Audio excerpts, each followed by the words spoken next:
talk about steel connections. When creating our designs, every beam and column tells a story, and the way that they're connected tells us how they handle loads, forces, and movement. Now, let's talk about something simple, literally. One of the most common simple steel connections is a shear tab connection. A shear tab uses a single plate welded to a column with bolts attaching to the beam. It's designed to carry shear only, which allows the beam to rotate slightly under load. Here is a closer look at a simple shear tab connection. It is simple, fast, and cost effective, but the trade-off is limited moment resistance and a high sensitivity to welding and bolt alignment.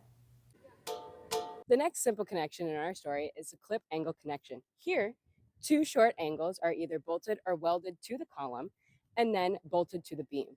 Because the angles are flexible, this connection, just like the shear tab, allows rotation and only transfers shear.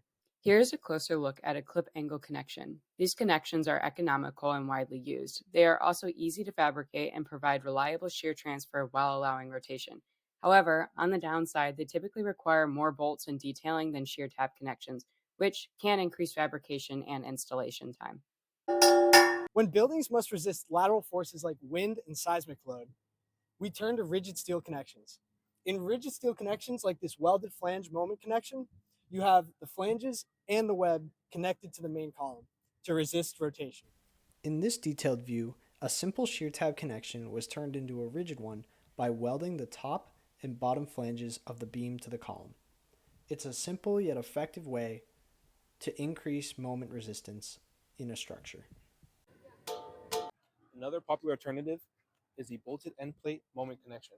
Here, a thick steel plate is welded to the end of a beam in the shop and then taken to the site where it is then bolted onto the column. This allows for the transfer of large moments and for the rigid behavior that's required, but it allows for a simpler field installation. Some benefits of the bolted end plate moment connection is there's faster installation on the field, which also allows for faster disassembly. There's reduced costs as you're not needing to weld everything all together, and there's more flexibility due to the bolts being added. But some limitations of this is there's potential for bolt loosening, it's more prone to prying forces, and there's limited applications as you can't apply this to every single project. And due to the fact that you're adding bolts onto this, there's more design complexity as you need to find out where you're going to place these bolts onto the column. We started by saying, let's talk about steel connections. Now you've seen how each one, simple or rigid, contributes to its own chapter of the story of a steel frame. Whether a connection provides flexibility or delivers strength, it plays a deliberate role in how the structure performs. Thanks for joining us as we brought that story into focus.